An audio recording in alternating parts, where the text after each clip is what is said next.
Halo semuanya, selamat datang di segmen analisa. Akhirnya kasus dari Brigadir Eko Fascarelli yang ditemukan sudah tidak lagi bernafas di belakang rumahnya di Dusun Nyiur Lembang, Lombok Barat pada Minggu 24 Agustus 2025 sudah benar-benar ada titik terang. Dan memang tidak bisa dipungkiri banyak masyarakat yang kaget. Ternyata istrinya sendiri yang merupakan anggota polisi juga, Bribtu Rizka Sintiani, sudah ditetapkan oleh Polda Nusa Tenggara Barat sebagai tersangka dari kasus ini. Yang menjadi penasaran sekarang adalah apa motifnya, dan dugaan sangat kuat dengan melihat hasil otopsi dan juga olah TKP, sepertinya pelakunya bukan cuma satu orang. Kalau ini kan sudah diberikan pasal ya, aku lihat dari penyidik, ini cenderungnya adalah yang berencana, bukan yang spontanitas. Artinya kalau berencana itu kan bisa hukuman maksimalnya adalah seumur hidup atau bahkan hukuman mati. Tapi kalau yang spontanitas, maksimalkan hanya 15 tahun penjara. Nah, ada beberapa indikasi kenapa kok ini mengarah kepada istrinya dan lebih dari satu orang. Karena dengan adanya berencana seperti ini, paling tidak ada eksekutornya, ada dalangnya, atau mungkin ada orang yang membantu, menutupi, dan sebagainya. Kita bahas terlebih dulu adalah bagaimana kecurigaan-kecurigaan masyarakat terkait dengan istri dari korban Brigadir Eko Fascarelli. Nah, kejadiannya teman-teman, ini kan memang sudah kita ketahui anggota Polsek Sekotong Nusa Tenggara Barat ini ditemukan sekitar siang atau sore hari oleh mertuanya sendiri, ayahanda dari sang tersangka. Jadi pada saat itu adalah ditemukan oleh ayah mertua pada saat lagi mencari ayam yang hilang di belakang rumahnya. Kondisi terakhir disampaikan di sini bahwa kan Brigadir Eko Fascarelli itu kondisinya terikat, terjerat tali ya di bagian atasnya, kemudian mukanya rusak, badannya bengkak dan dikerumuni lalat. Nah, dengan ini ada dua data otopsi yang paling tidak memberikan petunjuk saintifik apakah betul istrinya pelakunya atau enggak. Misalnya adalah tentang waktu kematian. Kedua adalah penyebabnya apa. Karena ini akan menjadi alibi dari para tersangka nanti masuk akal atau enggak. Misalnya kalau dengan penyebab kepergiannya Brigadir Eko tersebut adalah karena benda tumpul, itu bisa menjadi salah satu indikasi, oh berarti bukan karena dia mau mengakhiri diri sendiri. Karena kan kita lihat dari framing yang berusaha dipakai oleh si pelaku adalah kan dibegitukan seolah-olah ini adalah keinginan dari mendiang sendiri. Tetapi ini otopsi sudah membantah bahwa penyebabnya bukan karena yang di leher, tetapi karena ada hal yang lain. Misalnya kalau dari keluarga melihat bahwa ada kayak bekas luka sayatan itu di tangan kiri dari mendiang. Terus juga ada kayak benda tumpul dan juga penganiayaan di bagian belakang dan juga tubuh yang lainnya. Ini sangat kuat sekali. Nah, pada saat pertama kali ditemukan oleh ayah mertuanya itu kan ayah mertuanya langsung melapornya tuh ke dusun dan dilanjutkan ke Polsek Lembar ya.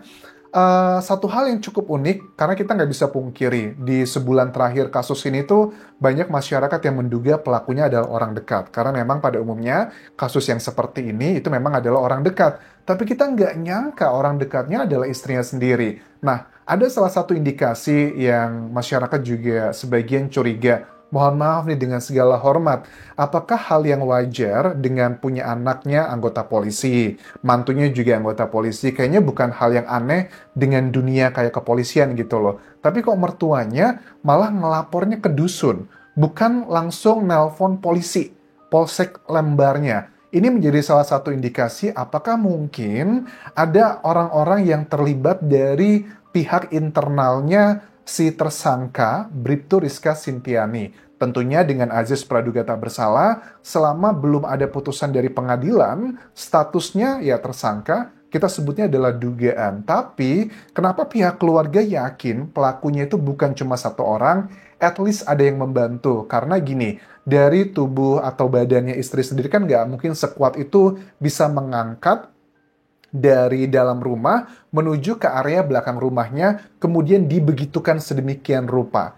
itu adalah hal yang sangat janggal. Plus lagi, badan dari korban ini kan jauh lebih kuat, pasti bisa melakukan perlawanan kepada sang istri sendiri. Makanya ini menjadi salah satu alasan kuasa hukum keluarga Brigadir Esko, M. Syarifuddin, mengatakan bahwa pada saat penetapan Bribtu Rizka Sintiani sebagai tersangka, tidak yakin kalau dia melakukannya adalah sendirian. Luka benda tumpul dan juga lebam banyak sajam itu mengindikasikan adanya perlawanan dan tidak mungkin, sangat kecil kemungkinan bahwa seorang laki-laki bisa dikalahkan dari seorang perempuan dengan konteks adalah melihat kondisi kedua orang tersebut.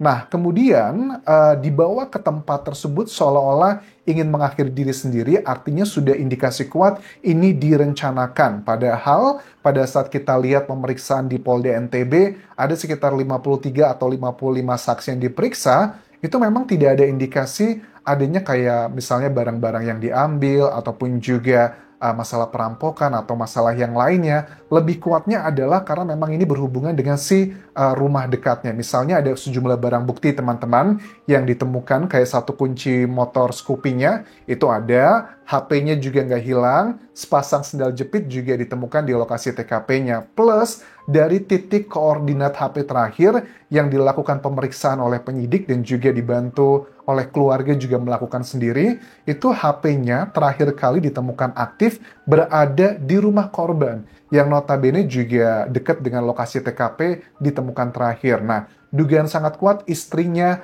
tidaklah sendirian dalam melakukan ini. Tapi aku pengen tahu sebenarnya alat bukti apa yang menetapkan dari sang istri sebagai tersangka. Karena untuk menetapkan seseorang sebagai tersangka, itu dibutuhkan dua alat bukti yang kuat. Alat bukti ada 5, ada keterangan saksi, keterangan ahli, keterangan terdakwa, petunjuk, dan juga surat. Apakah ada saksi yang melihat atau tidak ada saksi yang melihat, cuman adalah kayak petunjuk misalnya kayak otopsi, atau bahkan juga kayak sidik jari, atau temuan kayak jejak digital, itu adalah cara mereka untuk mendapatkan alat bukti yang termasuk dalam kategori tadi. Aku pengen tahu secara resmi Polda NTB apa yang menyebabkan sosok Bribtu Rizka Sintiani sebagai tersangka. Nah, kalau kita lihat dari sosial media tersangka, ini memang cukup unik teman-teman. Uniknya adalah ada banyak kayak kata-kata galau.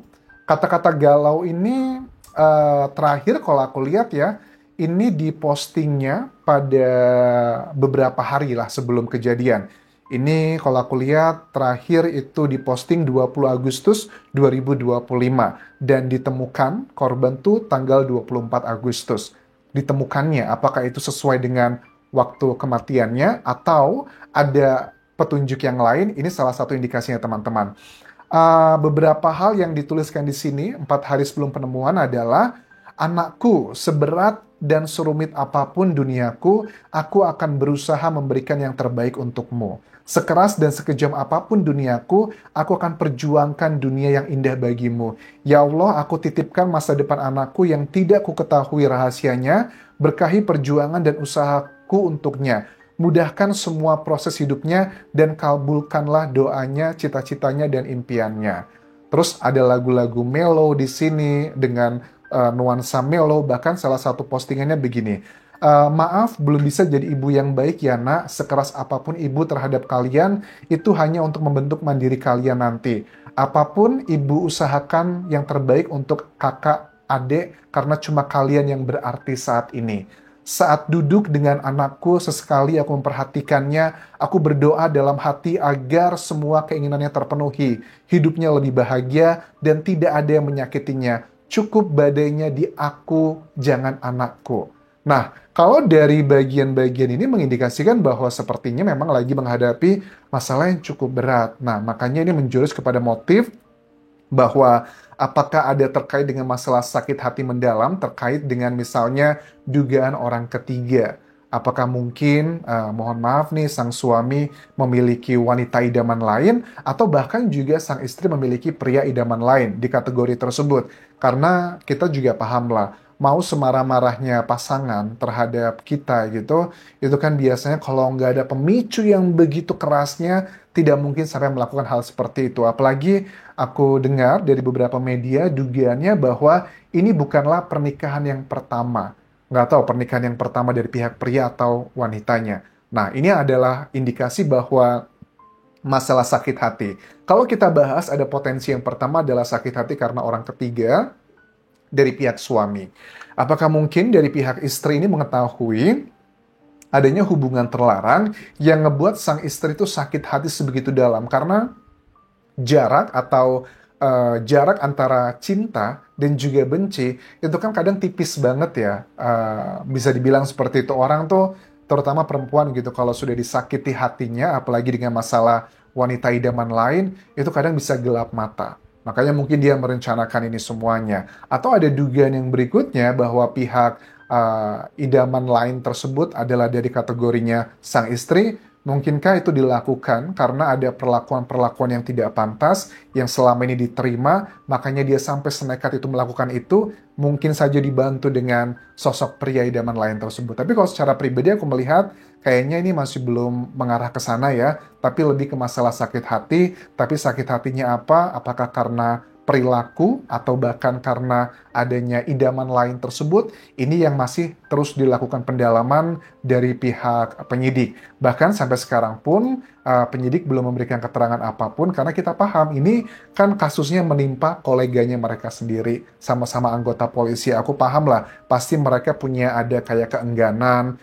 pengen bukan menutupi tapi adalah menjaga hal-hal yang tidak perlu disampaikan. Tetapi karena ini sudah ada faktor unsur pidananya, aku harap pihak penyidik akan membuka semuanya. Karena pihak keluarga itu perjuangannya nggak main-main, teman-teman. Beberapa kali pihak keluarga itu mendatangi Polda NTB untuk meminta keterangan terkait dengan update kasus putranya. Karena ini kan kejadiannya sudah sebulan yang lalu dan akhirnya baru terbongkar sekarang dan juga sudah menerima SPH2P ya, yang surat perkembangan penyidikan dari perkara ini, dan hasilnya kan memang istrinya ditetapkan sebagai tersangka. Tapi juga dengan azas kehati-hatian dan juga azas praduga tak bersalah, kita juga harus ngecek nih, jangan sampai hanya karena mungkin tidak ada data saintifik, lantas menetapkan istri sebagai tersangka, ya tidak boleh juga. Nanti kita kawal, kita pengen tahu alat bukti apa yang menjadikan istrinya sebagai tersangka. Takutnya nanti juga framing, karena